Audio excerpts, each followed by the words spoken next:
गीता किसी विशेष व्यक्ति, किसी जाति, वर्ग, पंथ, देश काल या किसी रूढ़िग्रस्त संप्रदाय का ग्रंथ नहीं है, बल्कि यह सार्वलौकिक तथा सार्वकालिक धर्मशास्त्र है। ये प्रत्येक देश, प्रत्येक जाति, प्रत्येक आयु के, प्रत्येक स्त्री पुरुष के लिए, सबके लिए है। सचमुच गीता संपूर्ण मानव जाति का धर्मशास्त्र है। और कितने गौरव की बात है कि गीता आपका धर्मशास्त्र है।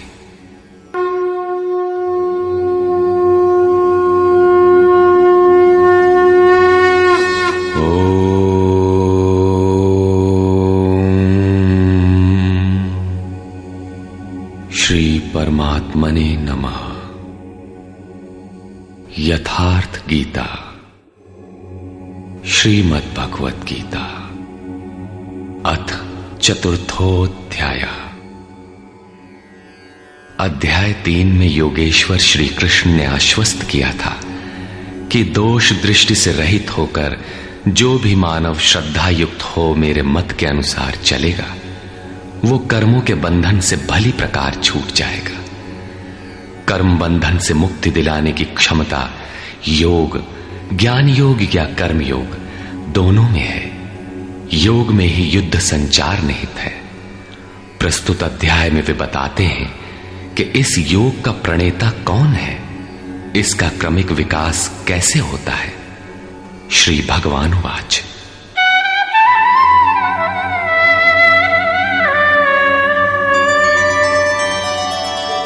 इमं विवस्वते योगं प्रोक्तवानहमव्ययम् विवस्वान्मनवे प्राह मनुरिक्ष्वाकवे ब्रवीत्।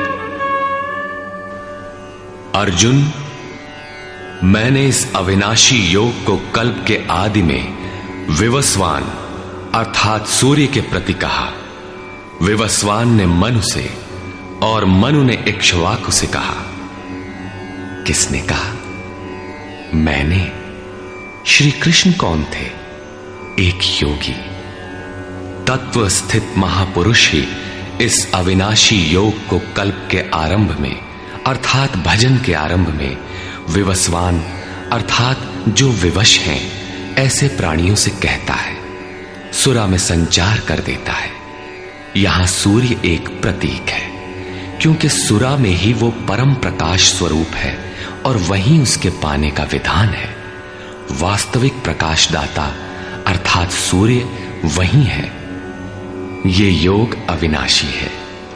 योगेश्वर श्री कृष्ण ने कहा था कि इसमें आरंभ का नाश नहीं होता। इस योग का आरंभ भर कर दें तो यह पूर्णत्व दिलाकर ही शांत होता है। शरीर का कल्प औषधियों द्वारा होता है, किंतु आत्मा का भजन से होता है। भजन का आरंभ ही आत्मकल्प का आदि है। ये साधन भजन भी किसी महापुरुष की ही देन है। मोह निशा में अचेत आदिम मानव, जिसमें भजन का कोई संस्कार नहीं है, योग के विषय में जिसने कभी सोचा तक नहीं, ऐसा मनुष्य किसी महापुरुष को देखता है तो उनके दर्शन मात्र से, उनकी वाणी से, टूटी फूटी सेवा और सानिध्य से योग के संस्कार उसमें संचारित हो जाते हैं। गोस्वामी तुलसीदास जी इसी को कहते हैं, जे चितिये प्रभु जिन्ह प्रभु हेरे, ते सब भये परम पद जोगु। योगेश्वर श्री कृष्ण कहते हैं कि ये योग मैंने आरंभ में सूर्य से कहा। चक्षोः सूर्यो अजायत। महापुरुष के दृष्टि निक्षेप मात्र से योग के संस्कार सुरा में प्रसारित हो जाते हैं। स्वयं प्रकाश, स्ववश परमेश्वर का निवास सबके हृदय में है। सुरा अर्थात श्वास के निरोध से ही उसकी प्राप्ति का विधान है। सुरा में संस्कारों का सृजन ही सूर्य के प्रति कहना है। समय आने पर यह संस्कार मन में स्फुरित होगा। यही सूर्य का मन से कहना है। मन में स्फुरित होने पर महापुरुष के उस वाक्य के प्रति इच्छा जागृत हो जाएगी। यदि मन में कोई बात है तो उसे पाने की इच्छा अवश्य होगी। यही मनु का इक्ष्वाकु से कहना है। लालसा होगी कि वो नियत कर्म करें जो अविनाशी है, जो कर्म बंधन से मोक्ष दिलाता है। ऐसा है तो किया जाए और आराधना गति पकड़ लेती है। गति पकड़कर ये योग कहां पहुंचाता है, इस पर कहते हैं, एवं परंपरा प्राप्तम इमं राजर्षयो विदुः सकाले नेह महता योगो नष्टः परंतप। इस प्रकार किसी महापुरुष द्वारा संस्कार रहित पुरुषों की सुरा में, सुरा से मन में, मन से इच्छा में और इच्छा तीव्र होकर क्रियात्मक आचरण में ढलकर ये योग क्रमशः उत्थान करते करते राजर्षि श्रेणी तक पहुंच जाता है।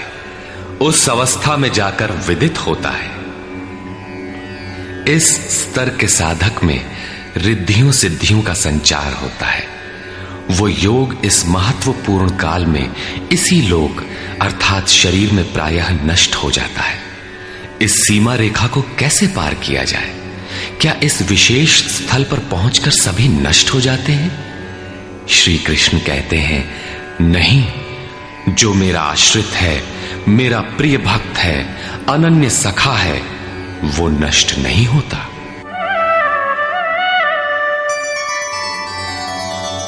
स एवायं मया तेद्य योगः प्रोक्तः पुरातनः भक्तोऽसि मे सखा चेति रहस्यं ह्येतदुत्तमम्।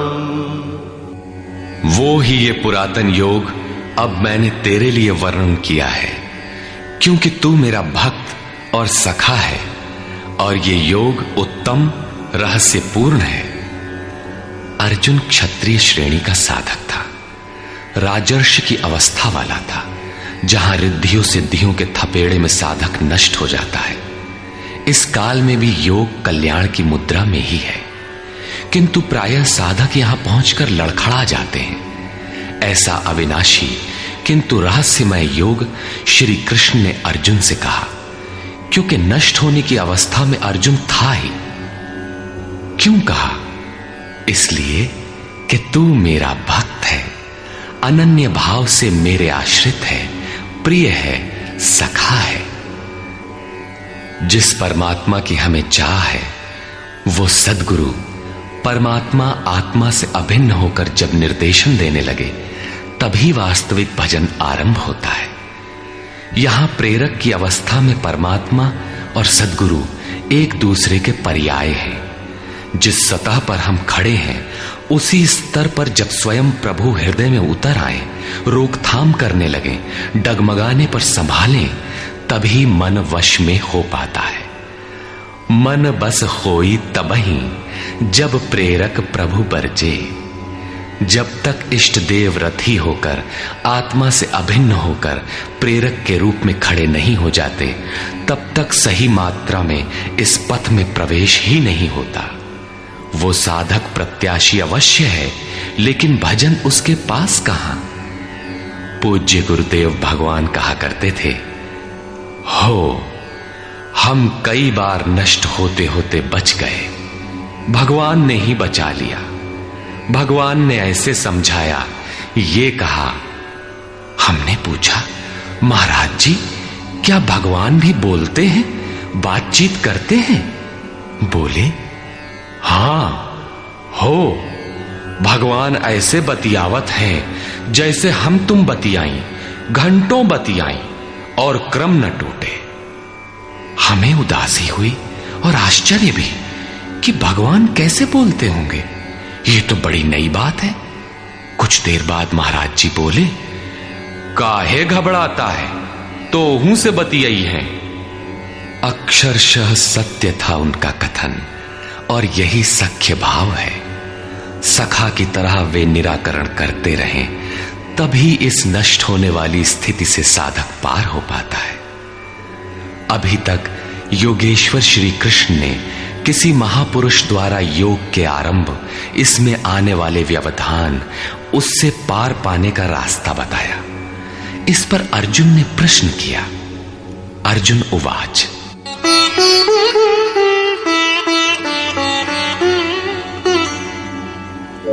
अपरं भवतो जन्म परं जन्म विवस्वतः कथमेतद्विजानीयाम् त्वमादौ प्रोक्तवानिति। भगवान, आपका जन्म तो अपरम अब हुआ है और मेरे अंदर सुरा का संचार बहुत पुराना है, तो मैं कैसे मान लूं कि इस योग को भजन के आदि में आपने ही कहा था। इस पर योगेश्वर श्री कृष्ण महाराज बोले। श्री भगवान वाच,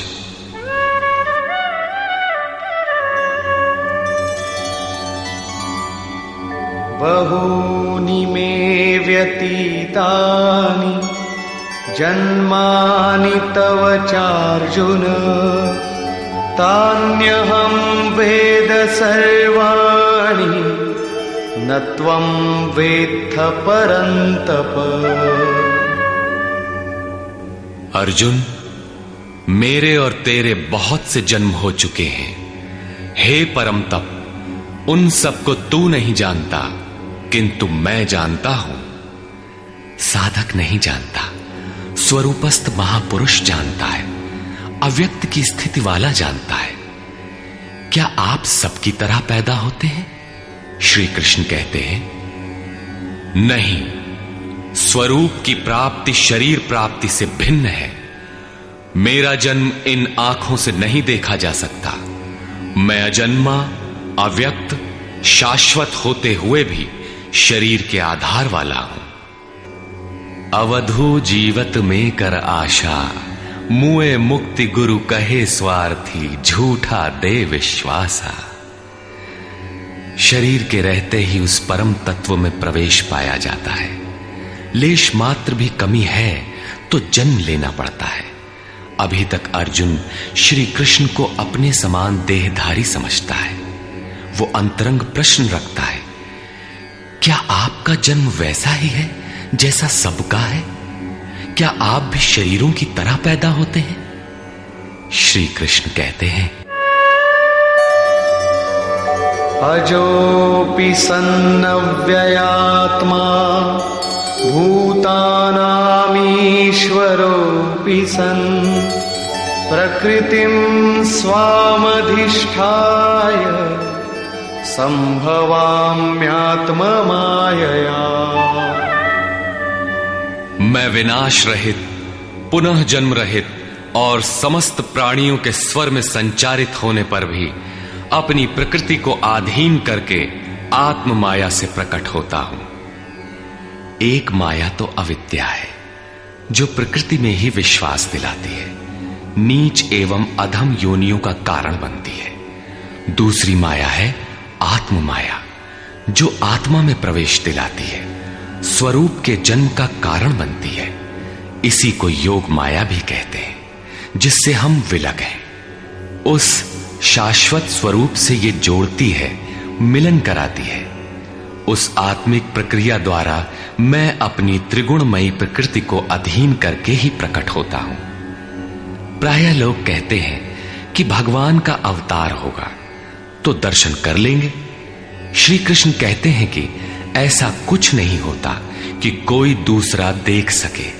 स्वरूप का जन्म पिंड रूप में नहीं होता। श्री कृष्ण कहते हैं, योग साधना द्वारा, आत्म माया द्वारा अपनी त्रिगुणमयी प्रकृति को स्ववश करके मैं क्रमशः प्रकट होता हूं। लेकिन किन परिस्थितियों में? यदा यदा हि धर्मस्य ग्लानिर्भवति भारत अभ्युत्थानमधर्मस्य तदात्मानं सृजाम्यहम्।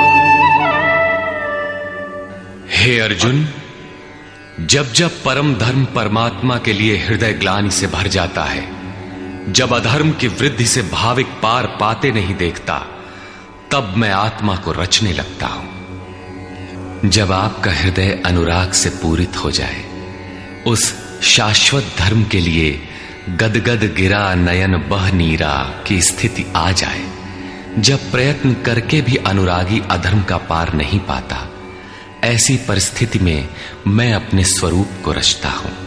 अर्थात भगवान का आविर्भाव केवल अनुरागी के लिए है और यह अवतार किसी भाग्यवान साधक के अंतराल में होता है। आप प्रकट होकर करते क्या हैं? परित्राणाय साधूनां विनाशाय च दुष्कृतां धर्म संस्थापनार्थाय संभवामि युगे युगे। अर्जुन, साधूनां परित्राणाय परम साध्य एकमात्र परमात्मा है, जिसे साध लेने पर कुछ भी साधना शेष नहीं रह जाती। उस साध्य में प्रवेश दिलाने वाले विवेक, वैराग्य, शम दम इत्यादि दैवी संपद को निर्विघ्न प्रवाहित करने के लिए तथा दुष्कृताम, जिससे दूषित कार्य रूप लेते हैं, उन काम क्रोध राग द्वेषादि विजातीय प्रवृत्तियों को समूल नष्ट करने के लिए तथा धर्म को भली प्रकार स्थिर करने के लिए मैं युग युग में प्रकट होता हूं। युग का तात्पर्य सतयुग, त्रेता, द्वापर में नहीं। युग धर्मों का उतार चढ़ाव मनुष्यों के स्वभाव पर है। युग धर्म सदैव रहे हैं। मानस में संकेत है, नित जुग धर्म हो ही सब केरे, हृदय राम माया के प्रेरे। युग धर्म सभी के हृदय में नित्य होते रहते हैं। अविद्या से नहीं बल्कि विद्या से, राम माया की प्रेरणा से हृदय में होते हैं, जिसे प्रस्तुत श्लोक में आत्म माया कहा गया है। वही है राम माया। हृदय में राम की स्थिति दिला देने वाली, राम से प्रेरित है वो विद्या। कैसे समझा जाए कि अब कौन सा युग कार्य कर रहा है? तो शुद्ध सत्व समता विज्ञाना, कृत प्रभाव प्रसन्न मन जाना। जब हृदय में शुद्ध सत्व गुण ही कार्यरत हो, राजस तथा तामस दोनों गुण शांत हो जाएं, विषमताएं समाप्त हो गई हों, जिसका किसी से द्वेष न हो, विज्ञान हो, अर्थात इष्ट से निर्देशन लेने और उस पर टिकने की क्षमता हो, मन में प्रसन्नता का पूर्ण संचार हो, जब ऐसी योग्यता आ जाए तो सतयुग में प्रवेश मिल गया। इसी प्रकार दो अन्य युगों का वर्णन किया और अंत में तामस बहुत रजो गुण थोरा, कलि प्रभाव विरोध चहु ओरा। तामस गुण भरपूर हो, किंचित राजसी गुण भी उसमें हो, चारों ओर वैर और विरोध हो, तो ऐसा व्यक्ति कलियुगीन है। जब तामसी गुण कार्य करता है तो मनुष्य में आलस्य, निद्रा, प्रमाद का बाहुल्य होता है। वो कर्तव्य जानते हुए भी उसमें प्रवृत्त नहीं हो सकता, निषिद्ध कर्म जानते हुए भी उससे निवृत्ति नहीं हो सकती। इस प्रकार युग धर्मों का उतार चढ़ाव मनुष्यों की आंतरिक योग्यता पर निर्भर है। किसी ने इन योग्यताओं को 4 युग कहा है, तो कोई इन्हें ही 4 वर्ण का नाम देता है, तो कोई इन्हें ही अति उत्तम, उत्तम, मध्यम और निकृष्ट 4 श्रेणी के साधक कहकर संबोधित करता है। प्रत्येक युग में इष्ट साथ देते हैं। हां, उच्च श्रेणी में अनुकूलता की भरपूरता प्रतीत होती है, निम्न युगों में सहयोग क्षीण प्रतीत होता है। संक्षेप में श्री कृष्ण कहते हैं कि साध्य वस्तु दिलाने वाले विवेक, वैराग्य इत्यादि को निर्विघ्न प्रवाहित करने के लिए तथा दूषण के कारक काम, क्रोध, राग, द्वेष इत्यादि का पूर्ण विनाश करने के लिए, परम धर्म परमात्मा में स्थिर रखने के लिए मैं युग युग में अर्थात हर परिस्थिति, हर श्रेणी में प्रकट होता हूं, बशर्ते कि ग्लानि हो। जब तक इष्ट समर्थन न दे तब तक आप समझ ही नहीं सकेंगे कि विकारों का विनाश हुआ अथवा अभी कितना शेष है। प्रवेश से पराकाष्ठा पर्यंत इष्ट हर श्रेणी में हर योग्यता के साथ रहते हैं। उनका प्राकट्य अनुरागी के हृदय में होता है। भगवान प्रकट हैं तब तो सभी दर्शन करते होंगे। श्री कृष्ण कहते हैं, नहीं। जन्म कर्म च मे दिव्यम् एवं यो वेत्ति तत्वतः त्यक्त्वा देहं पुनर्जन्म नैति मामेति सोऽर्जुन। अर्जुन, मेरा वो जन्म अर्थात ग्लानि के साथ स्वरूप की रचना तथा मेरा कर्म अर्थात दुष्कृतियों के कारणों का विनाश, साध्य वस्तु को दिलाने वाली क्षमताओं का निर्दोष संचार, धर्म की स्थिरता, ये कर्म और जन्म दिव्य अर्थात अलौकिक है, लौकिक नहीं है। इन चर्म चक्षुओं से उसे देखा नहीं जा सकता, मन बुद्धि से उसे मापा नहीं जा सकता। जब इतना गूढ़ है तो उसे देखता कौन है? केवल यो वेत्ति तत्वतः, केवल तत्वदर्शी ही मेरे इस जन्म और कर्म को देखता है और मेरा साक्षात करके वो पुनर्जन्म को नहीं प्राप्त होता बल्कि मुझे प्राप्त होता है। जब तत्वदर्शी ही भगवान के जन्म और कार्य को देख पाता है तो लोग लाखों की संख्या में भीड़ लगाए क्यों खड़े हैं कि कहीं अवतार होगा तो दर्शन करेंगे? क्या आप तत्वदर्शी हैं? महात्मा वेश में आज भी विविध तरीके से, मुख्यतः महात्मा वेश की आड़ में बहुत से लोग प्रचार करते फिरते हैं कि वे अवतार हैं, या उनके दलाल प्रचार कर देते हैं।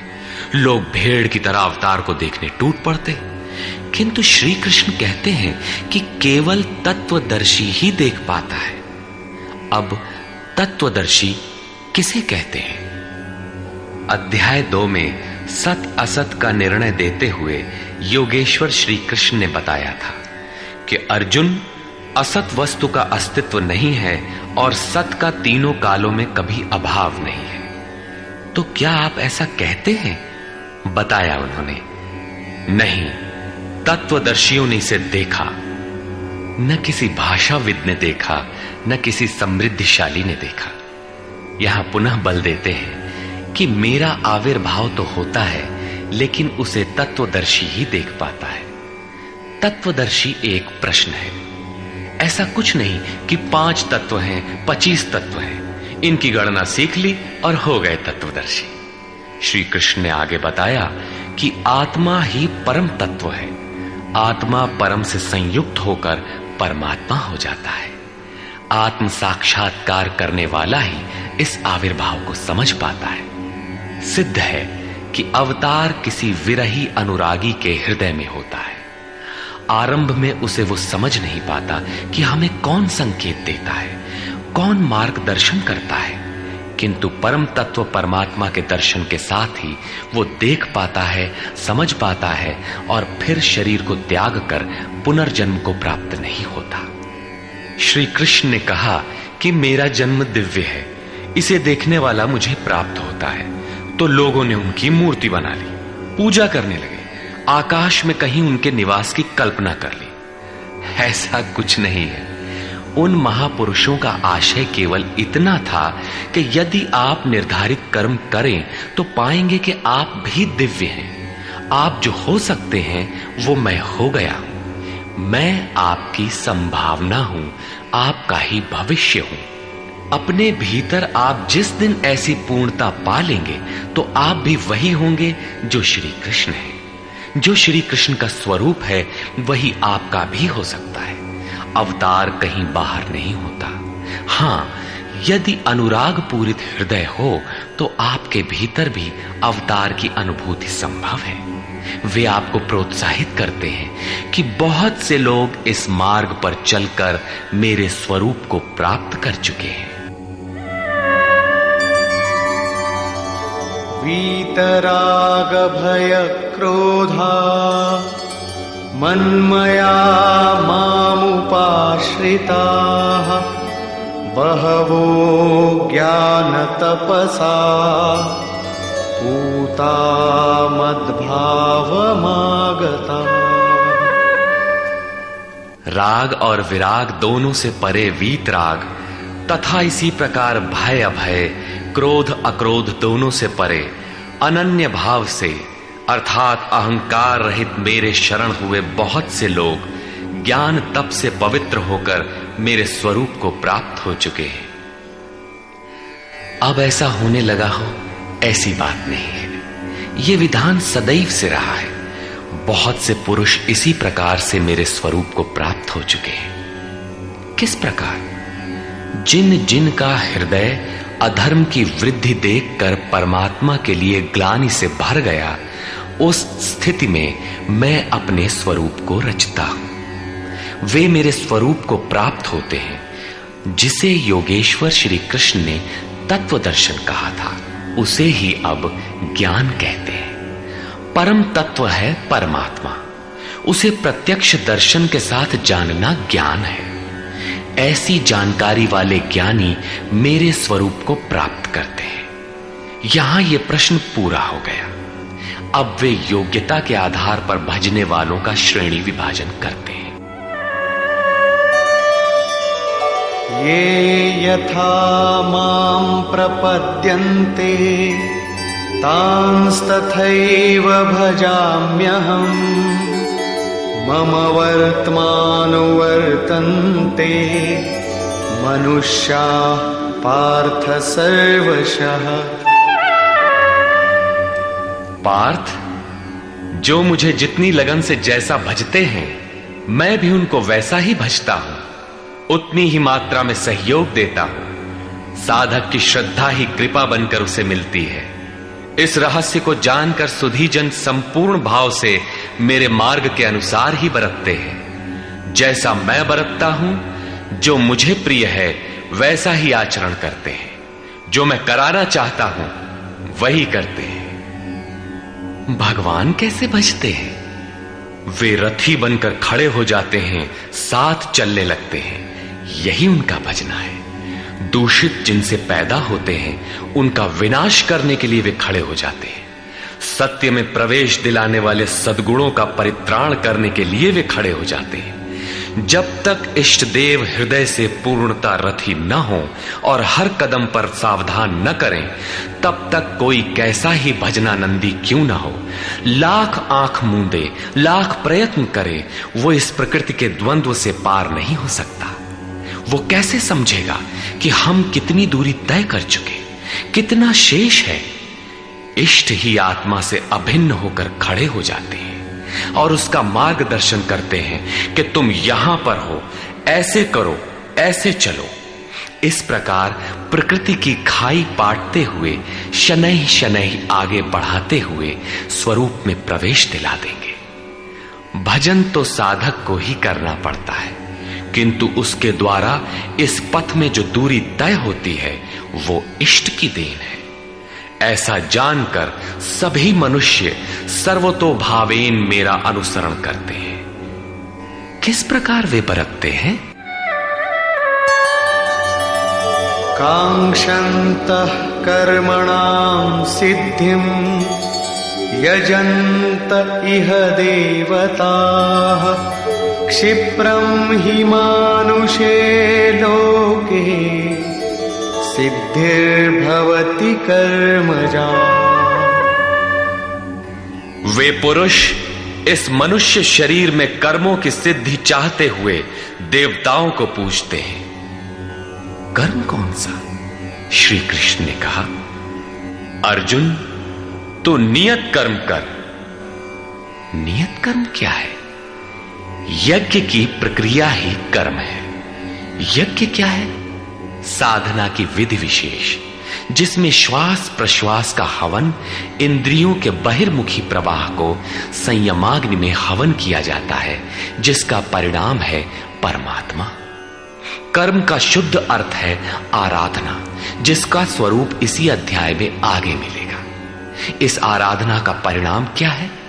संसिद्धिम, परम सिद्धि परमात्मा यान्ति ब्रह्म सनातनम, शाश्वत ब्रह्म में प्रवेश, परम नैष्कर्म्य की स्थिति। श्री कृष्ण कहते हैं, मेरे अनुसार बरतने वाले लोग इस मनुष्य लोक में कर्म के परिणाम परम नैष्कर्म्य सिद्धि के लिए देवताओं को पूजते हैं, अर्थात दैवी संपद को बलवती बनाते हैं। तीसरे अध्याय में उन्होंने बताया था कि इस यज्ञ द्वारा तुम देवताओं की वृद्धि करो, दैवी संपद को बलवती बनाओ। ज्यों ज्यों हृदय देश में वो दैवी संपद उन्नत होगी, त्यों ही त्यों तुम्हारी उन्नति होगी। इस प्रकार परस्पर उन्नति करते हुए परम श्रेय को प्राप्त हो जाओ। अंत तक उन्नति करते जाने की ये अंतःक्रिया है। इसी पर बल देते हुए श्री कृष्ण कहते हैं कि मेरे अनुकूल बरतने वाले लोग इस मनुष्य शरीर में कर्मों की सिद्धि चाहते हुए दैवी संपद को बलवती बनाते हैं, जिससे वो नैष्कर्म्य सिद्धि शीघ्र ही होती है। वो असफल नहीं होती, सफल ही होती है। शीघ्र का तात्पर्य, क्या कर्म में प्रवृत्ति होते ही तत्क्षण ये परम सिद्धि मिल जाती है? श्री कृष्ण कहते हैं, नहीं, इस सोपान पर क्रमशः चढ़ने का विधान है। कोई छलांग लगाकर भावातीत ध्यान जैसा चमत्कार नहीं होता। इस पर देखें, चातुर्वर्ण्यं मया सृष्टं गुणकर्म विभागशः तस्य कर्तारमपि मां विद्य कर्तारमव्ययम्। अर्जुन, चातुर्वर्ण्यम मया सृष्टम, 4 वर्णों की रचना मैंने की। तो क्या मनुष्यों को 4 भागों में बांट दिया? श्री कृष्ण कहते हैं, नहीं, गुण कर्म विभागशः, गुणों के माध्यम से कर्म को 4 भागों में बांटा। गुण एक पैमाना है, मापदंड है। तामसी गुण होगा तो आलस्य, निद्रा, प्रमाद, कर्म में न प्रवृत्त होने का स्वभाव, जानते हुए भी अकर्तव्य से निवृत्ति न हो पाने की विवशता रहेगी। ऐसी अवस्था में साधन आरंभ कैसे करें? 2 घंटे आप आराधना में बैठते हैं, इस कर्म के लिए प्रयत्नशील होना चाहते हैं, किंतु 10 मिनट भी अपने पक्ष में नहीं पाते। शरीर अवश्य बैठा है, लेकिन जिस मन को बैठना चाहिए वो हवा से बातें कर रहा है, कुतर्कों का जाल बुन रहा है, तरंग पर तरंग छाई है। तो आप बैठे क्यों हैं? समय क्यों नष्ट करते हैं? उस समय केवल परिचर्यात्मकम कर्म शूद्रस्यापि स्वभावजम, जो महापुरुष अव्यक्त की स्थिति वाले हैं, अविनाशी तत्व में स्थित हैं, उनकी तथा इस पथ पर अग्रसर अपने से उन्नत लोगों की सेवा में लग जाओ। इससे दूषित संस्कार शमन होते जाएंगे, साधना में प्रवेश दिलाने वाले संस्कार सबल होते जाएंगे। क्रमशः तामसी गुण न्यून होने पर राजसी गुणों की प्रधानता तथा सात्विक गुण के स्वल्प संचार के साथ साधक की क्षमता वैश्य श्रेणी की हो जाती है। उस समय वही साधक इंद्रिय संयम, आत्मिक संपत्ति का संग्रह स्वभावतः करने लगेगा। कर्म करते करते उसी साधक में सात्विक गुणों का बाहुल्य हो जाएगा, राजसी गुण कम रह जाएंगे, तामसी गुण शांत रहेंगे। उस समय वही साधक क्षत्रिय श्रेणी में प्रवेश पालेगा। शौर्य, कर्म में प्रवृत्त रहने की क्षमता, पीछे न हटने का स्वभाव, सब भावों पर स्वामी भाव, प्रकृति के तीनों गुणों को काटने की क्षमता उसके स्वभाव में ढल जाएगी। वही कर्म और सूक्ष्म होने पर मात्र सात्विक गुण कार्यरत रह जाने पर मन का शमन, इंद्रियों का दमन, एकाग्रता, सरलता, ध्यान, समाधि, ईश्वरीय निर्देश, आस्तिकता इत्यादि ब्रह्म में प्रवेश दिलाने वाली स्वाभाविक क्षमता के साथ वही साधक ब्राह्मण श्रेणी का कहा जाता है। ये ब्राह्मण श्रेणी के कर्म की निम्नतम सीमा है। जब वही साधक ब्रह्म में स्थित हो जाता है, उस अंतिम सीमा में वो स्वयं में न ब्राह्मण रहता है, न क्षत्रिय, न वैश्य, न शूद्र, किंतु दूसरों के मार्गदर्शन हेतु वही ब्राह्मण है। कर्म एक ही है, नियत कर्म, आराधना। अवस्था भेद से इसी कर्म को ऊंची नीची 4 सीढ़ियों में बांटा। किसने बांटा? किसी योगेश्वर ने बांटा, अव्यक्त स्थिति वाले महापुरुष ने बांटा। उसके कर्ता मुझ अविनाशी को अकर्ता ही जान। क्यों?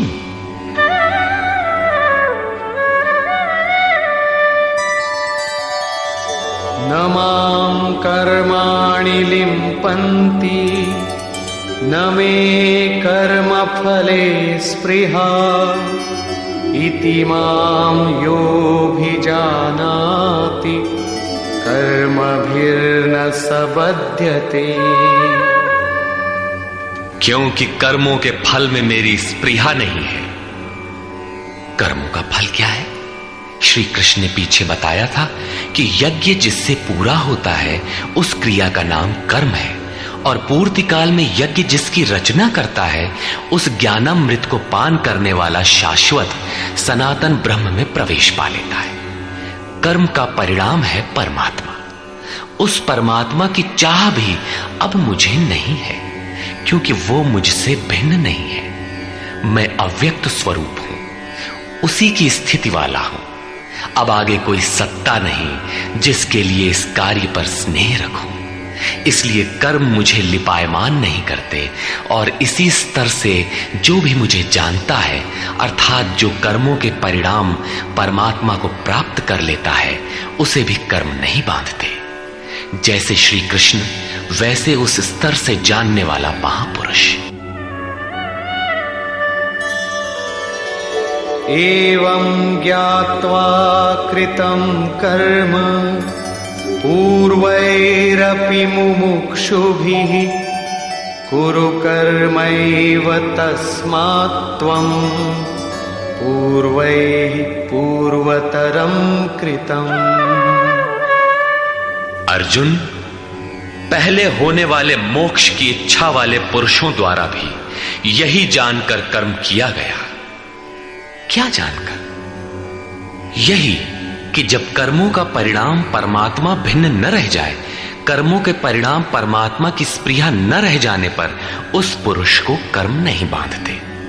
श्री कृष्ण इसी स्थिति वाले हैं, इसलिए वे कर्म से लिपायमान नहीं होते, और उसी स्तर से हम जान लेंगे तो हमें भी कर्म नहीं बांधेगा। जैसा श्री कृष्ण, ठीक उसी स्तर से जो भी जान लेगा, वैसा ही वो पुरुष भी कर्म बंधन से मुक्त हो जाएगा।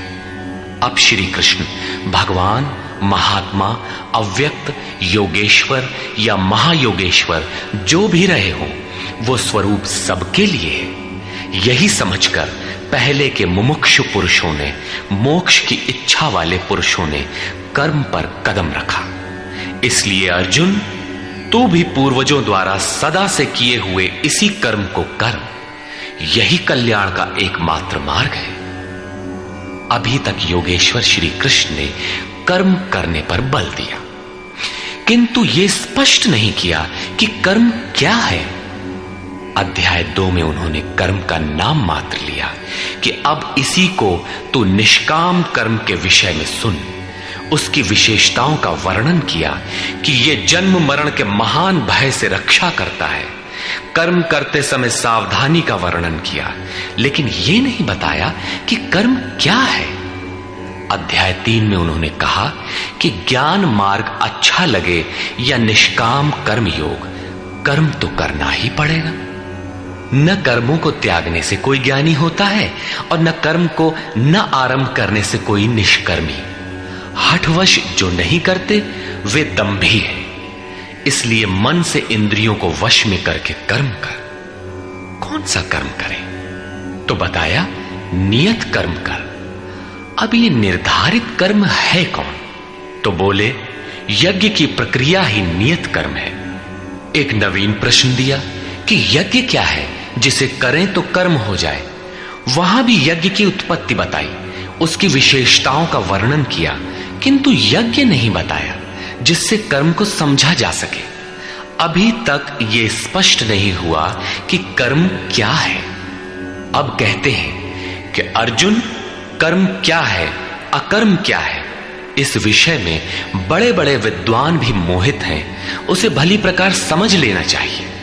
किं कर्म किम कर्मेति कवयोप्यत्र मोहिताः तत्ते कर्म प्रवक्ष्यामि यज्ञात्वा मोक्ष्यसे शुभाम्। कर्म क्या है और अकर्म क्या है, इस विषय में बुद्धिमान पुरुष भी मोहित हैं। इसलिए मैं वो कर्म तेरे लिए अच्छी तरह से कहूंगा जिसे जानकर तू अशुभात मोक्ष से, अशुभ अर्थात संसार बंधन से भली प्रकार छूट जाएगा। कर्म कोई ऐसी वस्तु है जो संसार बंधन से मुक्ति दिलाती है। इसी कर्म को जानने के लिए श्री कृष्ण पुनः बल देते हैं। कर्मणो ह्यपि बोद्धव्यम् बोद्धव्यम् च विकर्मणः अकर्मणश्च बोद्धव्यम् गहना कर्मणो गतिः। कर्म का स्वरूप भी जानना चाहिए, अकर्म का स्वरूप भी समझना चाहिए, और विकर्म अर्थात विकल्प शून्य विशेष कर्म जो आप्त पुरुषों द्वारा होता है उसे भी जानना चाहिए, क्योंकि कर्म की गति गहन है। कतिपय लोगों ने विकर्म का अर्थ निषिद्ध कर्म, मन लगाकर किया गया कर्म इत्यादि किया है। वस्तुतः यहां वि उपसर्ग विशिष्टता का द्योतक है। प्राप्ति के पश्चात महापुरुषों के कर्म विकल्प शून्य होते हैं। आत्मस्थित, आत्मतृप्त, आत्मकाम महापुरुषों को न तो कर्म करने से कोई लाभ है और न छोड़ने से कोई हानि ही है। फिर भी वे पीछे वालों के हित के लिए कर्म करते हैं। ऐसा कर्म विकल्प शून्य है, विशुद्ध है, और यही कर्म विकर्म कहलाता है। उदाहरणार्थ, गीता में जहां भी किसी कार्य में वि उपसर्ग लगा है उसकी विशेषता का द्योतक है, निष्कृष्टता का नहीं। यथा योग युक्तो विशुद्धात्मा विजितात्मा जितेंद्रिय। अभी आपने विकर्म देखा, रहा कर्म और अकर्म, जिसे अगले श्लोक में समझने का प्रयास करें। यदि यहां कर्म अकर्म का विभाजन नहीं समझ सके तो कभी नहीं समझ सकेंगे। कर्मण्यकर्म यः पश्येत् अकर्मणि च कर्म यः स बुद्धिमान् मनुष्येषु स युक्तः कृत्स्न कर्म कृत्। जो पुरुष कर्म में अकर्म देखे, कर्म माने आराधना अर्थात आराधना करे, और ये भी समझे कि करने वाला मैं नहीं हूं बल्कि गुणों की अवस्था ही चिंतन में हमें नियुक्त करता है, मैं इष्ट द्वारा संचालित हूं, ऐसा देखे।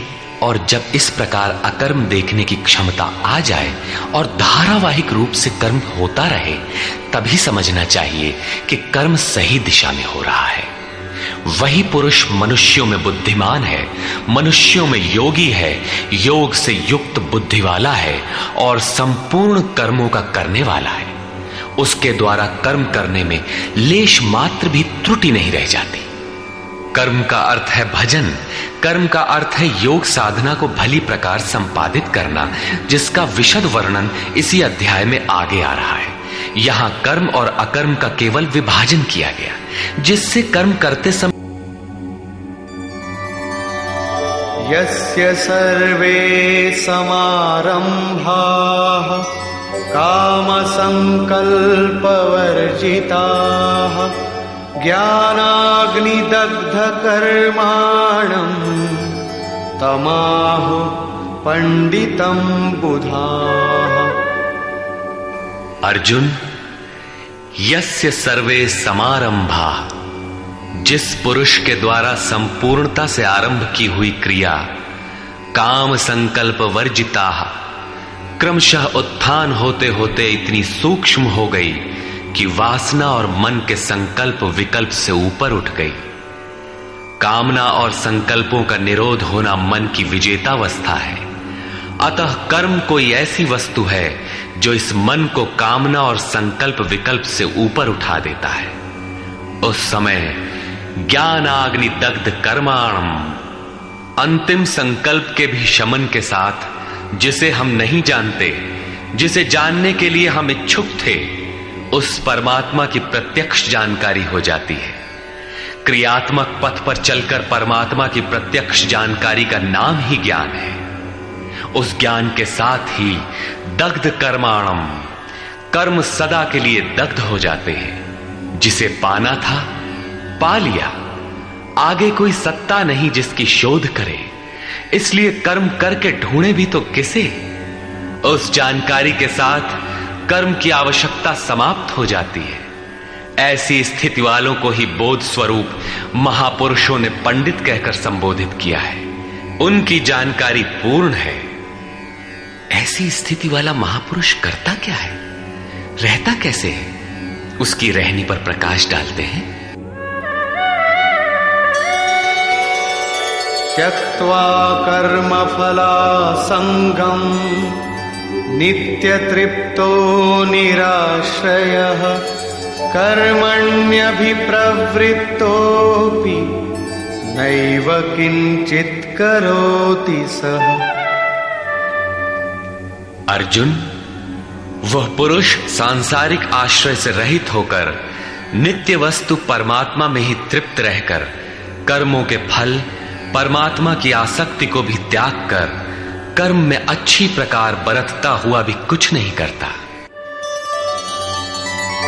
निराशीर्यत चित्तात्मा त्यक्त सर्व परिग्रहः शारीरं केवलं कर्म कुर्वन्नाप्नोति किल्बिषम्।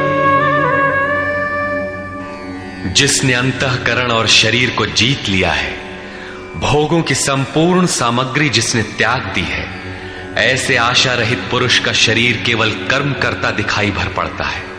वस्तुतः वो करता धरता कुछ नहीं, इसलिए पाप को प्राप्त नहीं होता। वो पूर्णत्व को प्राप्त है, इसलिए आवागमन को प्राप्त नहीं होता।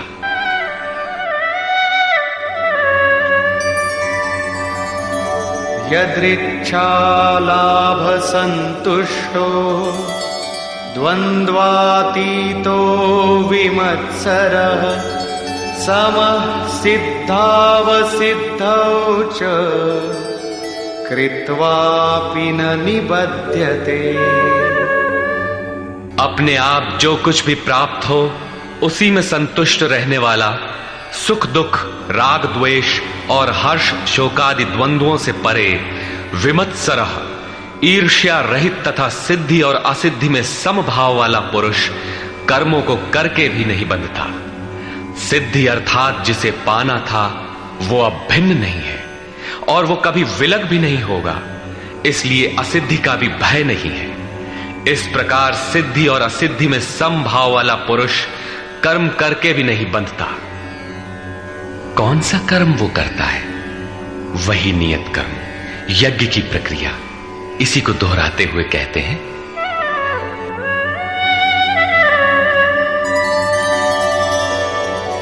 गत संगस्य मुक्तस्य ज्ञानावस्थित चेतसः यज्ञायाचरतः कर्म समग्रं प्रविलीयते।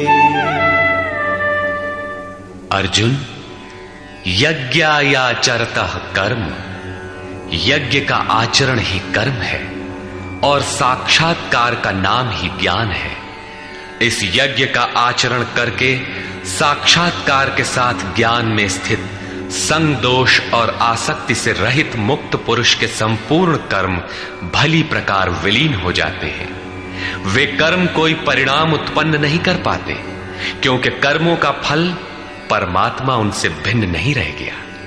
अब फल में कौन सा फल लगेगा? इसलिए उन मुक्त पुरुषों को अपने लिए कर्म करने की आवश्यकता समाप्त हो जाती है। फिर भी लोक संग्रह के लिए वे कर्म करते ही हैं और करते हुए भी वे इन कर्मों से लिप्त नहीं होते। जब करते हैं तो लिप्त क्यों नहीं होते?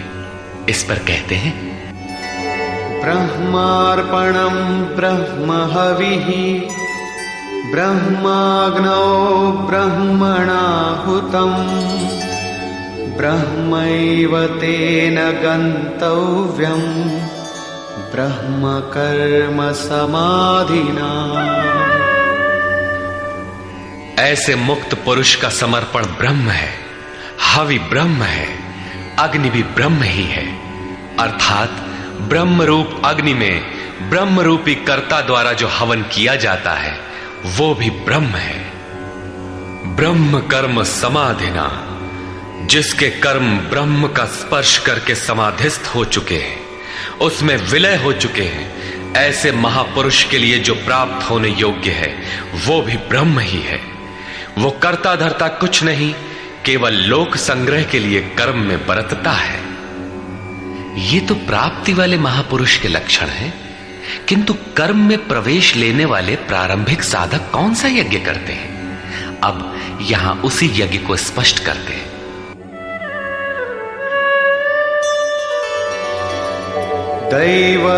दैवमेवापरे यज्ञं योगिनः पर्युपासते ब्रह्माग्नावपरे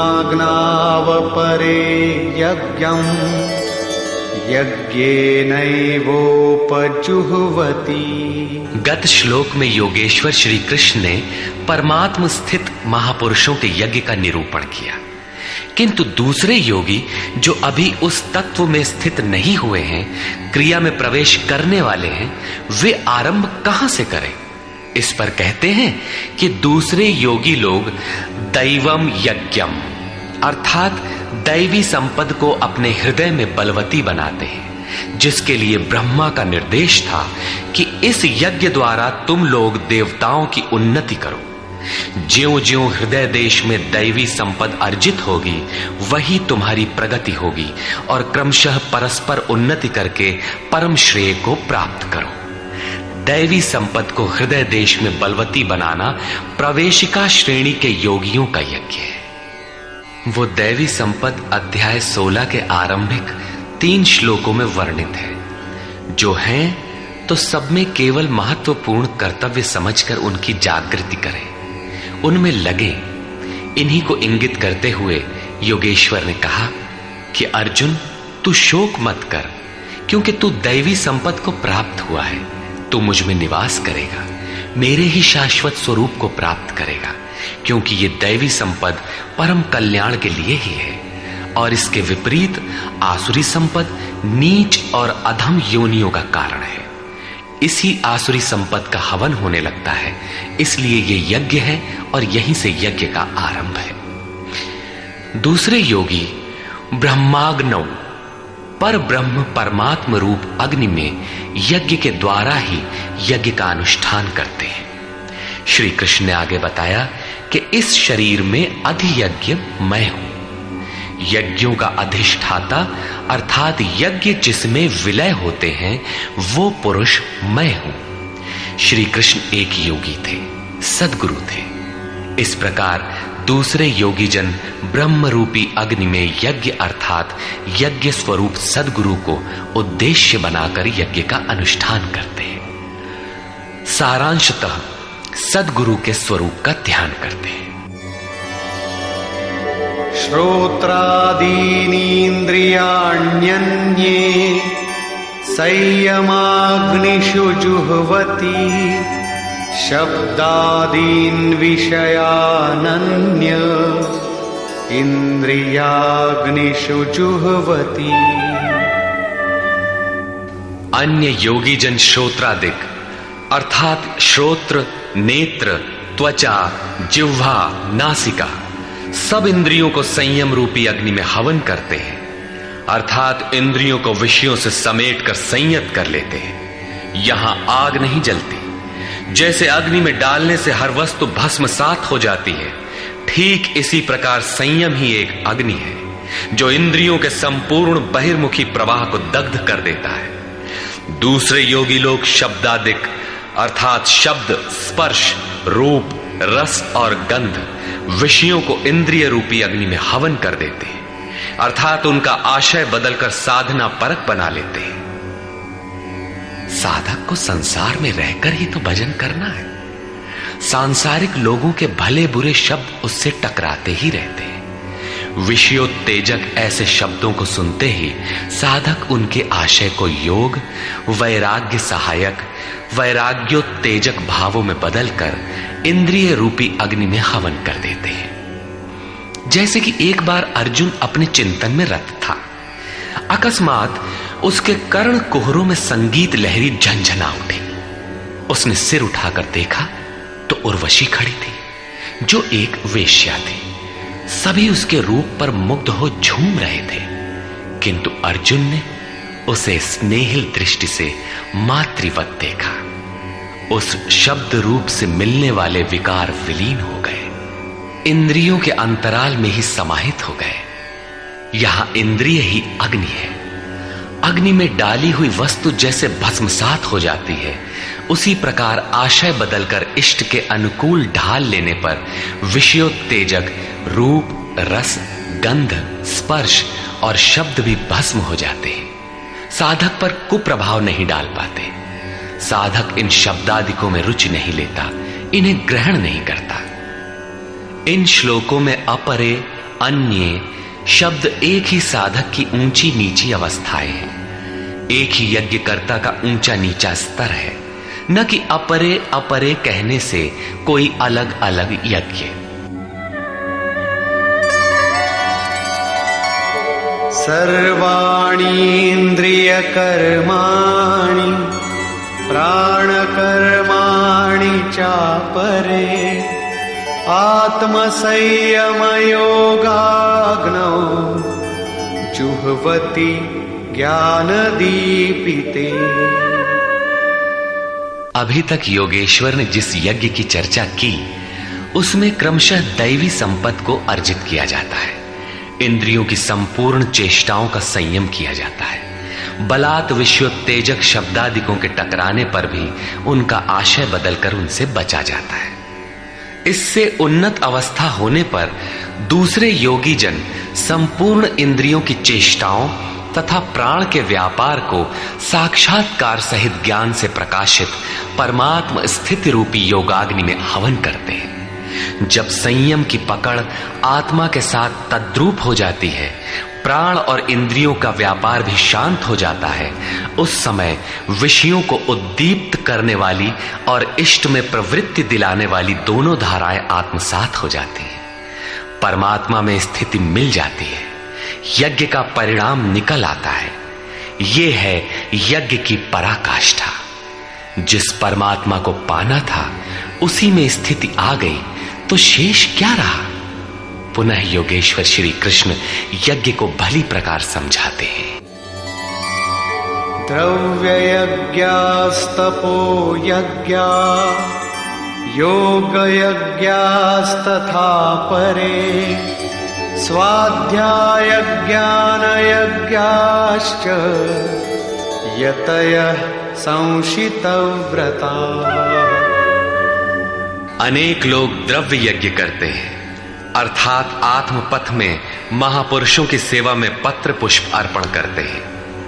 वे समर्पण के साथ महापुरुषों की सेवा में द्रव्य लगाते हैं। श्री कृष्ण आगे कहते हैं कि भक्ति भाव से पत्र पुष्प फल जल जो कुछ भी मुझे देता है उसे मैं खाता हूं और उसका परम कल्याण सृजन करने वाला होता हूं।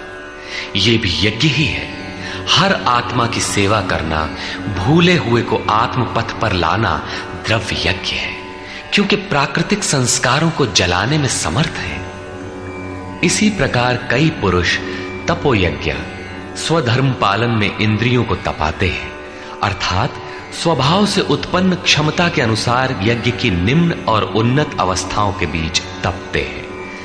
इसी पथ की अल्पज्ञता में पहली श्रेणी का साधक शूद्र परिचर्या द्वारा, वैश्य दैवी संपद के संग्रह द्वारा क्षत्रिय काम क्रोधादि के उन्मूलन द्वारा और ब्राह्मण ब्रह्म में प्रवेश की योग्यता के स्तर से इंद्रियों को तपाता है। सबको एक जैसा परिश्रम करना पड़ता है। वास्तव में यज्ञ एक ही है, अवस्था के अनुसार ऊंची नीची श्रेणियां गुजरती जाती हैं। पूज्य महाराज जी कहते थे, मन सहित इंद्रियों और शरीर को लक्ष्य के अनुरूप तपाना ही तप कहलाता है। ये लक्ष्य से दूर भागेंगे, इन्हें समेट कर उधर ही लगाओ। अनेक पुरुष योग यज्ञ का आचरण करते हैं।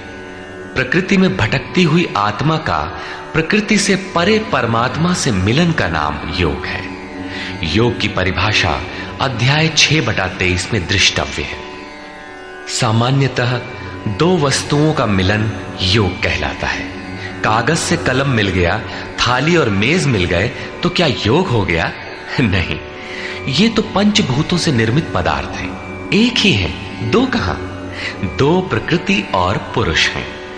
प्रकृति में स्थित आत्मा अपने ही शाश्वत रूप परमात्मा में प्रवेश पा जाता है तो प्रकृति पुरुष में विलीन हो जाती है। यही योग है। अतः अनेक पुरुष इस मिलन में सहायक शम, दम इत्यादि नियमों का भली प्रकार आचरण करते हैं। योग यज्ञ करने वाले तथा अहिंसादि तीक्ष्ण व्रतों से युक्त यत्नशील पुरुष स्वाध्याय ज्ञान यज्ञाश्च, स्वयं का अध्ययन, स्वरूप का अध्ययन करने वाले ज्ञान यज्ञ के कर्ता है।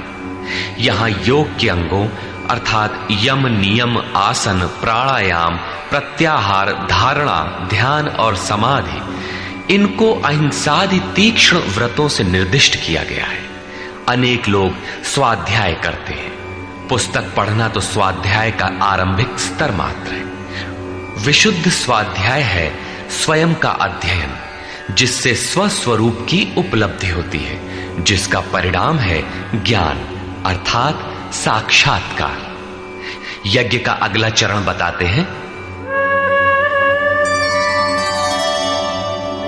अपाने जुह्वति प्राणं, प्राणे पानं तथा परे, प्राणापान गतिरुद्ध्वा प्राणायाम परायणा।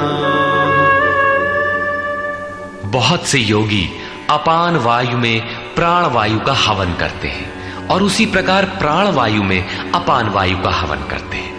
इससे सूक्ष्म अवस्था हो जाने पर अन्य योगी जन प्राण और अपान दोनों की गति रोककर प्राणायाम के परायण हो जाते हैं। जिसे श्री कृष्ण प्राण अपान कहते हैं, उसी को महात्मा बुद्ध अनापान कहते हैं। इसी को उन्होंने श्वास प्रश्वास भी कहा है। प्राण वो श्वास है जिसे आप भीतर खींचते हैं और अपान वो श्वास है जिसे आप बाहर छोड़ते हैं। योगियों की अनुभूति है कि आप श्वास के साथ बाह्य वायुमंडल के संकल्प भी ग्रहण करते हैं और प्रश्वास में इसी प्रकार आंतरिक भले बुरे चिंतन की लहर फेंकते रहते हैं। बाह्य किसी संकल्प का ग्रहण न करना प्राण का हवन है तथा भीतर संकल्पों को न उठने देना अपान का हवन है। न भीतर से किसी संकल्प का स्फुरण हो और न ही बाह्य दुनिया में चलने वाले चिंतन अंदर क्षोभ उत्पन्न कर पाए। इस प्रकार प्राण और अपान दोनों की गति सम हो जाने पर प्राणों का याम अर्थात निरोध हो जाता है। यही प्राणायाम है। ये मन की विजितावस्था है। प्राणों का रुकना और मन का रुकना एक ही बात है। प्रत्येक महापुरुष ने इस प्रकरण को लिया है। वेदों में इसका उल्लेख है, चत्वारि वाक पारमिता पदानि। इसी को पूज्य महाराज जी कहा करते थे। हो, एक ही नाम को 4 श्रेणियों से जपा जाता है, बैखरी, मध्यमा, पश्यंती और परा। बैखरी उसे कहते हैं जो व्यक्त हो जाए, नाम का इस प्रकार उच्चारण हो कि आप सुने और बाहर कोई बैठा हो तो उसे भी सुनाई पड़े। मध्यमा अर्थात मध्यम स्वर में जप, जिसे केवल आप ही सुने, बगल में बैठा हुआ व्यक्ति भी उस उच्चारण को सुन न सके।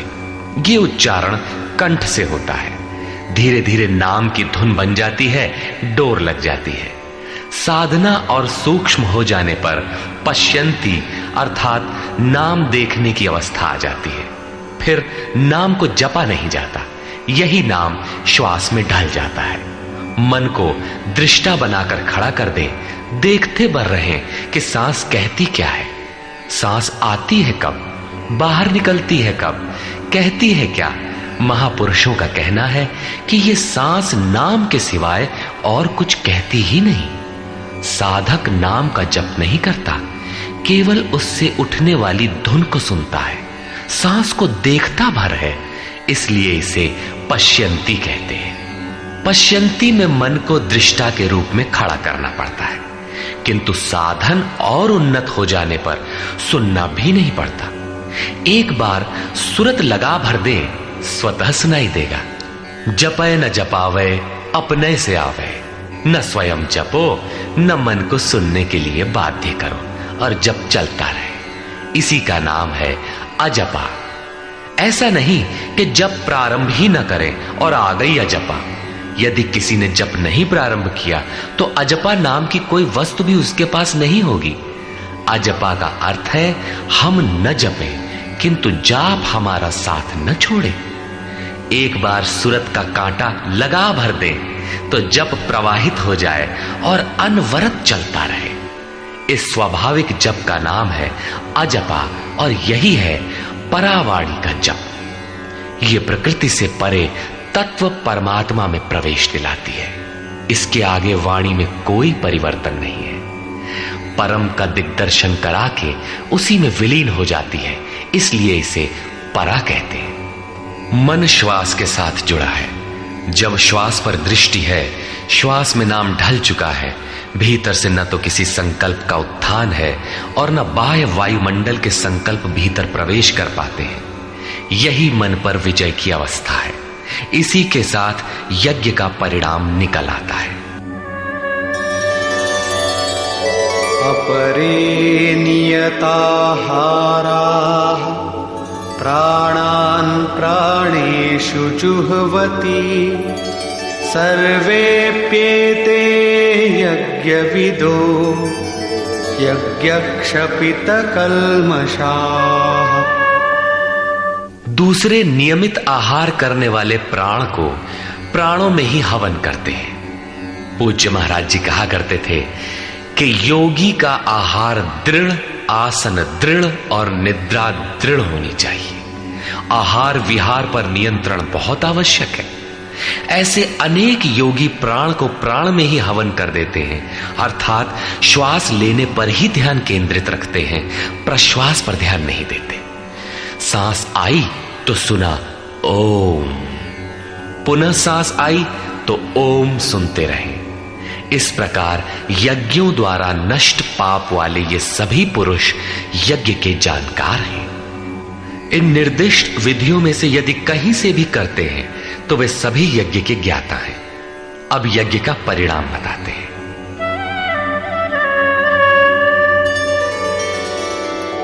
यज्ञशिष्टामृतभुजो यान्ति ब्रह्म सनातनम् नायं लोकोऽस्त्ययज्ञस्य कुतोऽन्यः कुरु सत्तम।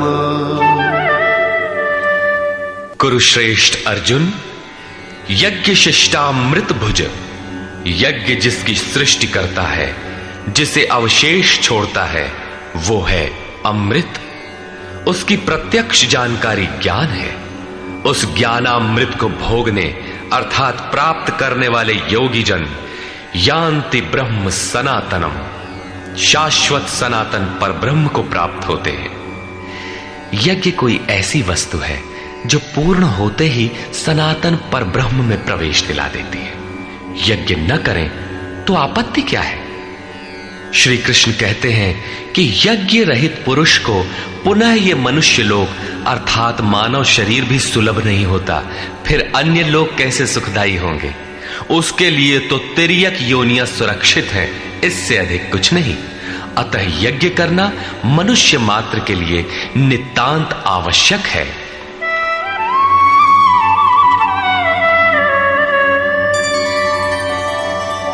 एवं बहुविधा यज्ञा वितता ब्रह्मणो मुखे कर्मजान् विद्धितान् सर्वान् एवं ज्ञात्वा विमोक्ष्यसे।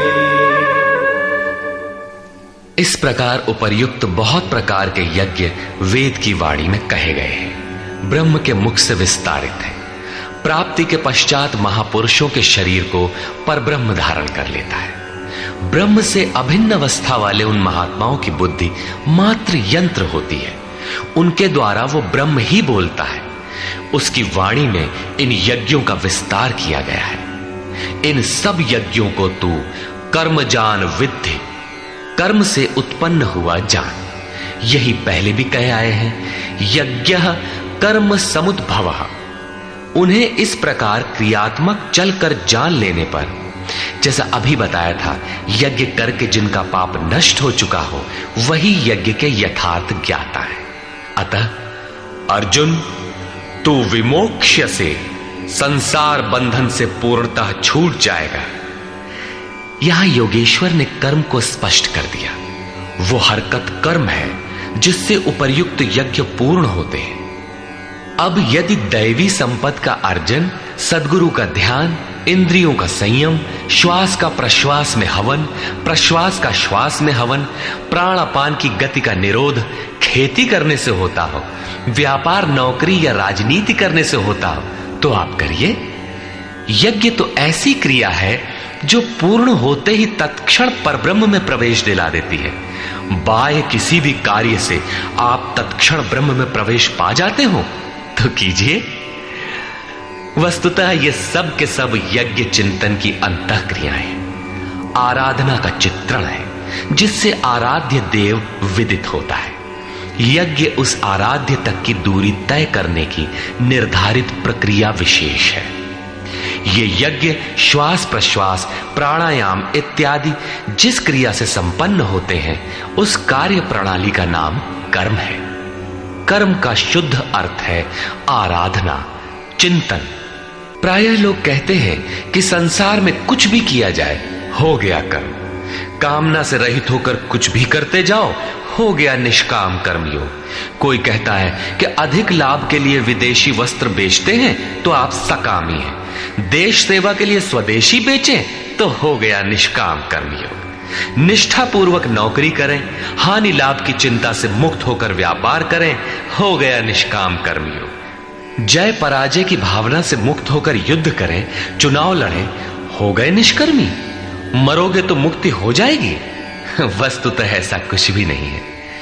योगेश्वर श्री कृष्ण ने स्पष्ट शब्दों में बताया कि इस निष्काम कर्म में निर्धारित क्रिया एक ही है, व्यवसायात्मिका बुद्धि रेकेह कुरुनंदन। अर्जुन, तू निर्धारित कर्म को कर। यज्ञ की प्रक्रिया ही कर्म है। यज्ञ क्या है? श्वास प्रश्वास का हवन, इंद्रियों का संयम, यज्ञ स्वरूप महापुरुष का ध्यान, प्राणायाम, प्राणों का निरोध। ये यज्ञ जिससे होने लगे उस क्रिया का नाम कर्म है। संपूर्ण गीता में एक भी श्लोक ऐसा नहीं है जो सांसारिक कार्य व्यापारों का समर्थन करता हो। प्रायः यज्ञ का नाम आने पर लोग बाहर एक यज्ञ वेदी बनाकर तिल जौ लेकर स्वाहा बोलते हुए हवन प्रारंभ कर देते हैं। ये धोखा है। द्रव्य यज्ञ दूसरा है जिसे श्री कृष्ण ने कई बार कहा, किंतु पशु बलि, वस्तुदाह इत्यादि से इसका कोई संबंध नहीं है। श्रेयान् द्रव्यमयाद् यज्ञात् ज्ञानयज्ञः परन्तप सर्वं कर्माखिलं पार्थ ज्ञाने परिसमाप्यते। अर्जुन, सांसारिक द्रव्यों से सिद्ध होने वाले यज्ञ की अपेक्षा ज्ञान यज्ञ, जिसका परिणाम ज्ञान अर्थात साक्षात्कार है, यज्ञ जिसकी सृष्टि करता है, उस अमृत तत्व की जानकारी का नाम ज्ञान है। ऐसा यज्ञ श्रेयस्कर है, परम कल्याणकारी है। हे पार्थ, संपूर्ण कर्म ज्ञान में शेष हो जाते हैं। परिसमाप्यते, भली प्रकार समाहित हो जाते हैं। ज्ञान यज्ञ की पराकाष्ठा है। उसके पश्चात कर्म किए जाने से न कोई लाभ है और न छोड़ देने से उस महापुरुष की कोई क्षति ही होती है। इस प्रकार भौतिक द्रव्यों से होने वाले यज्ञ भी यज्ञ है, किंतु उस यज्ञ की तुलना में जिसका परिणाम साक्षात्कार है, उस ज्ञान यज्ञ की अपेक्षा अत्यंत अल्प है। आप करोड़ का हवन करें, सैकड़ों यज्ञ वेदी बना लें, सतपथ पर द्रव्य लगावें, साधु संत महापुरुषों की सेवा में द्रव्य लगावें, किंतु इस ज्ञान यज्ञ की अपेक्षा अल्प है। वस्तुतः यज्ञ श्वास प्रश्वास का है, इंद्रियों के संयम का है, मन के निरोध का है, जैसा श्री कृष्ण अभी बता आए। इस यज्ञ को प्राप्त कहां किया जाए, उसकी विधि कहां से सीखें? यथा तद्विद्धि प्रणिपातेन परिप्रश्नेन सेवया उपदेक्षन्ति ते ज्ञानम् ज्ञानिनस्तत्त्वदर्शिनः। इसलिए अर्जुन, तू तत्वदर्शी महापुरुष के पास जाकर भली प्रकार प्रणत होकर, अर्थात दंडवत प्रणाम करके, अहंकार त्याग कर, शरण होकर, भली प्रकार सेवा करके, निष्कपट भाव से प्रश्न करके तो उस ज्ञान को जान। वे तत्व को जानने वाले ज्ञानी जन तेरे लिए उस ज्ञान का उपदेश करेंगे, साधना पथ पर चलाएंगे। समर्पित भाव से सेवा करने के उपरांत ही इस ज्ञान को सीखने की क्षमता आती है। तत्वदर्शी महापुरुष परम तत्व परमात्मा का प्रत्यक्ष दिग्दर्शन करने वाले हैं। वे यज्ञ की विधि विशेष के ज्ञाता हैं और वही आपको भी सिखाएंगे। यदि अन्य यज्ञ होता तो ज्ञानी तत्वदर्शी की क्या आवश्यकता थी? स्वयं भगवान के सामने ही तो अर्जुन खड़ा था। भगवान उसे तत्वदर्शी के पास क्यों भेजते हैं? वस्तुतः श्री कृष्ण एक योगी थे। उनका आशय है कि आज तो अनुरागी अर्जुन मेरे समक्ष उपस्थित है, भविष्य में अनुरागियों को कहीं भ्रम न हो जाए कि श्री कृष्ण तो चले गए, अब किसकी शरण जाए। इसलिए उन्होंने स्पष्ट किया कि तत्वदर्शी के पास जाओ, वे ज्ञानी जन तुझे उपदेश देंगे और यज्ञात्वा न पुनर्मोहम् एवं यास्यसि पांडव येन भूतान्यशेषेण द्रक्ष्यस्यात्मन्यथो मयि। उस ज्ञान को उनके द्वारा समझकर तू इस प्रकार फिर कभी मोह को प्राप्त नहीं होगा। उनसे दी गई जानकारी के द्वारा उस पर चलते हुए तू अपनी आत्मा के अंतर्गत संपूर्ण भूतों को देखेगा, अर्थात सभी प्राणियों में इसी आत्मा का प्रसार देखेगा। जब सर्वत्र एक ही आत्मा के प्रसार को देखने की क्षमता आ जाएगी, उसके पश्चात तू मुझ में प्रवेश करेगा। अतः उस परमात्मा को पाने का साधन तत्व स्थित महापुरुष के द्वारा है। ज्ञान के संबंध में, धर्म और शाश्वत सत्य के संबंध में श्री कृष्ण के अनुसार किसी तत्वदर्शी से ही पूछने का विधान है।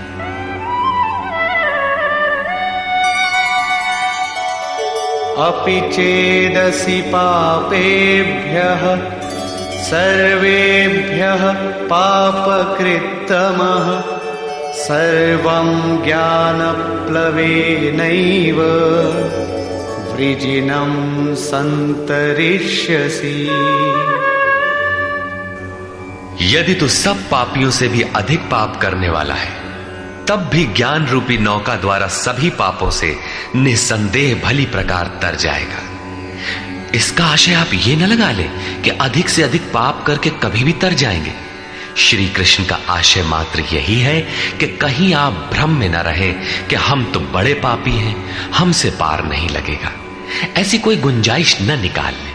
इसलिए श्री कृष्ण प्रोत्साहन और आश्वासन देते हैं कि सब पापियों के पापों के समूह से भी अधिक पाप करने वाला हो, फिर भी तत्वदर्शियों से प्राप्त ज्ञान रूपी नौका द्वारा तू निसंदेह संपूर्ण पापों को अच्छी प्रकार पार कर जाएगा। किस प्रकार?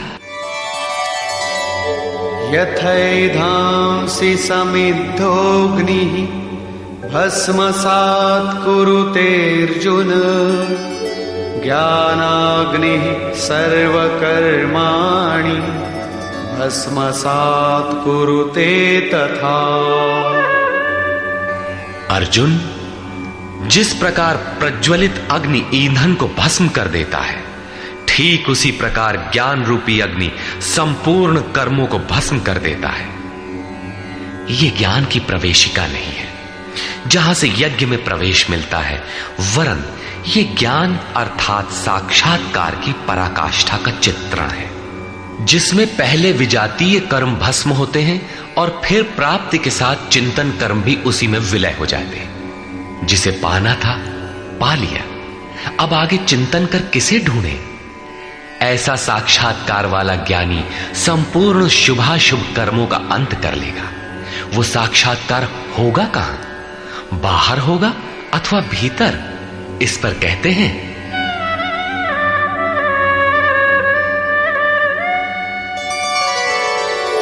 नहि ज्ञानेन सदृशं पवित्रमिह विद्यते तत्स्वयं योग संसिद्धः कालेनात्मनि विन्दति। इस संसार में ज्ञान के समान पवित्र करने वाला निसंदेह कुछ भी नहीं है। उस ज्ञान अर्थात साक्षात्कार को तू स्वयं, दूसरा नहीं, योग की परिपक्व अवस्था में, आरंभ में नहीं, अपनी आत्मा के अंतर्गत हृदय देश में ही अनुभव करेगा, बाहर नहीं। इस ज्ञान के लिए कौन सी योग्यताएं अपेक्षित है? योगेश्वर के ही शब्दों में, श्रद्धावान लभते ज्ञानम तत्परः संयतेन्द्रियः ज्ञानम लब्ध्वा परां शांतिम अचिरेणाधिगच्छति।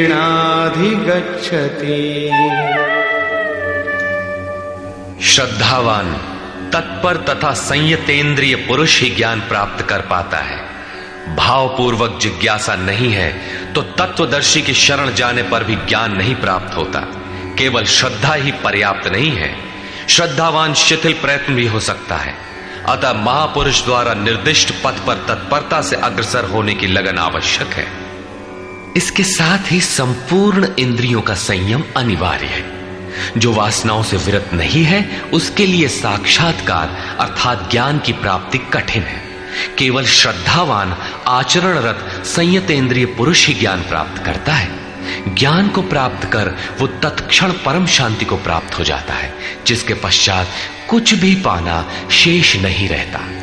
और जहां श्रद्धा नहीं है, अज्ञश्चा श्रद्धानश्च संशयात्मा विनश्यति नायं लोकोस्ति न परो न सुखम संशयात्मनः।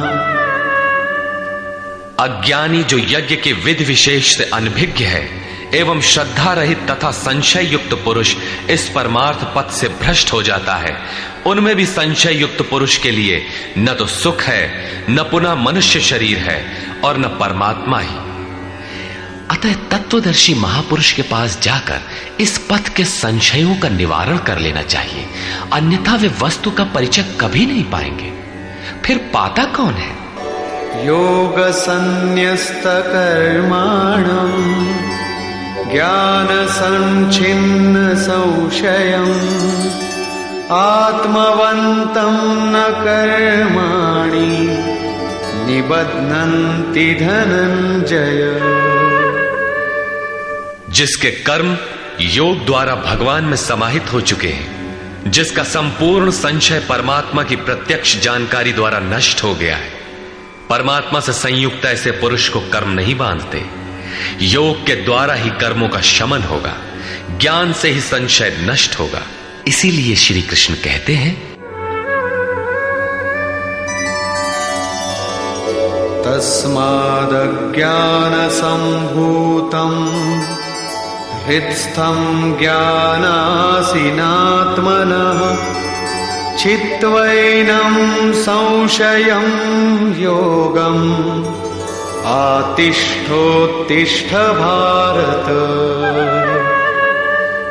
इसलिए भरतवंशी अर्जुन, तू योग में स्थित हो और अज्ञान से उत्पन्न हुए हृदय में स्थित अपने संशय को ज्ञान रूपी तलवार से काट युद्ध के लिए खड़ा हो। जब साक्षात्कार में बाधक संशय शत्रु मन के भीतर है तो बाहर कोई किसी से क्यों लड़ेगा? वस्तुतः जब आप चिंतन पथ पर अग्रसर होते हैं तब संशय से उत्पन्न बाह्य प्रवृत्तियां बाधा के रूप में स्वाभाविक है। ये शत्रु के रूप में भयंकर आक्रमण करती हैं। संयम के साथ यज्ञ की विधि विशेष का आचरण करते हुए इन विकारों का पार पाना ही युद्ध है, जिसका परिणाम परम शांति है। यही अंतिम विजय है जिसके पीछे हार नहीं है। निष्कर्ष, इस अध्याय के आरंभ में योगेश्वर श्री कृष्ण ने कहा कि इस योग को आरंभ में मैंने सूर्य के प्रति कहा, सूर्य ने मनु से और मनु ने इक्ष्वाकु के प्रति कहा और उनसे राजर्षियों ने जाना। मैंने अथवा अव्यक्त स्थिति वाले ने कहा। महापुरुष भी अव्यक्त स्वरूप वाला ही है। शरीर तो उसके रहने का मकान मात्र है। ऐसे महापुरुष की वाणी में परमात्मा ही प्रवाहित होता है। ऐसे किसी महापुरुष से योग सूर्य द्वारा संचारित होता है। उस परम प्रकाश रूप का प्रसार सुरा के अंतराल में होता है, इसलिए सूर्य के प्रति कहा। श्वास में संचारित होकर वे संस्कार रूप में आ गए। सुरा में संचित रहने पर समय आने पर वही मन में संकल्प बनकर आ जाता है। उसकी महत्ता समझने पर मन में उस वाक्य के प्रति इच्छा जागृत होती है और योग कार्य रूप ले लेता है। क्रमशः उत्थान करते करते यह योग रिद्धियों सिद्धियों की राजर्षित्व श्रेणी तक पहुंचने पर नष्ट होने की स्थिति में जा पहुंचता है। किंतु जो प्रिय भक्त हैं, अनन्य सखा हैं, उसे महापुरुष ही संभाल लेते हैं। अर्जुन के प्रश्न करने पर कि आपका जन्म तो अब हुआ है, योगेश्वर श्री कृष्ण ने बताया, अव्यक्त, अविनाशी, अजन्मा और संपूर्ण भूतों में प्रवाहित होने पर भी आत्म माया योग प्रक्रिया द्वारा अपनी त्रिगुणमयी प्रकृति को वश में करके मैं प्रकट होता हूं। प्रकट होकर करते क्या है? साध्य वस्तुओं